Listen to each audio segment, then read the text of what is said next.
Muling iginiit ni Pangulong Rodrigo Duterte ang kanyang suporta kay PNP Chief Ronald Bato de la Rosa, lalo na pagdating sa pinaigting na kampanya ng kasalukuyang administrasyon laban sa iligal na droga. Sa katunayan, sinabi ng Pangulo na maging ang kanyang estilo ng pananalita ay nagaya na ni de la Rosa. Ang paayag na ito ng Pangulo ay kasunod po ng paghikayat ng PNP Chief sa mga drug addict na patayin at sunugin ang mga bahay ng mga drug lords. Ang ulat mula kay Lala Babilonia. Napabilib si Pangulong Rodrigo Duterte sa kanyang appointed PNP chief na si Ronald Bato de la Rosa na kopyang-kopya ang kanyang estilo pagdating sa tapang nito sa paglaban ng iligal na droga sa bansa. Laman ng balita si de la Rosa nitong mga nakaraang araw dahil sa naging pahayag sa kanyang talumpati sa Iloilo, kung saan dahil sa sobrang pagkadismaya, nasabi ni de la Rosa na sunugin na lamang ang bahay ng mga drug lord. Gayon pa man, nilinaw na de la Rosa na bugso lamang ito ng damdamin at agad naman siyang humingi ng tawad sa kanyang nasabi. Ang Pangulo nagpahayag naman ng buong suporta kay de la Rosa. Sabi ni Bato, alam mo si Bato na unahan ako sa yabang. Kaya bunot ko dyan. Ayan ang style ko eh.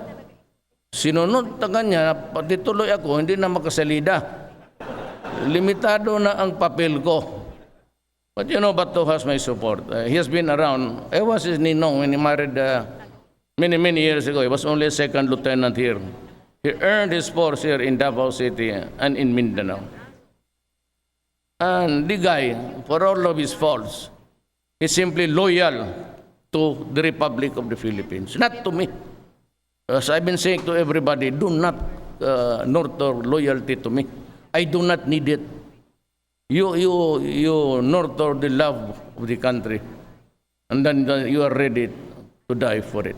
Samantala, pinanindigan naman ni Duterte na hindi ito magpapapigil sa kampanya laban iligal na droga, lalo na't nababawasan na ngayon ang krimen na sanhi ng ipinagbabawal na gamot. Giit ng Pangulo, responsibilidad niya na protektahan ang bansa. Bukod dyan, naakuin niya umano ang buong responsibilidad sa mga kapulisan at militar bilang kanilang Commander-in-Chief. So, itong sa droga, it will remain relentless.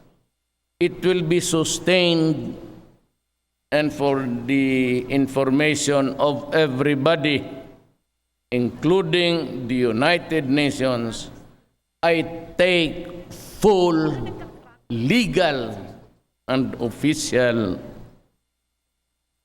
gawin mo ng private, liability. Akin yan.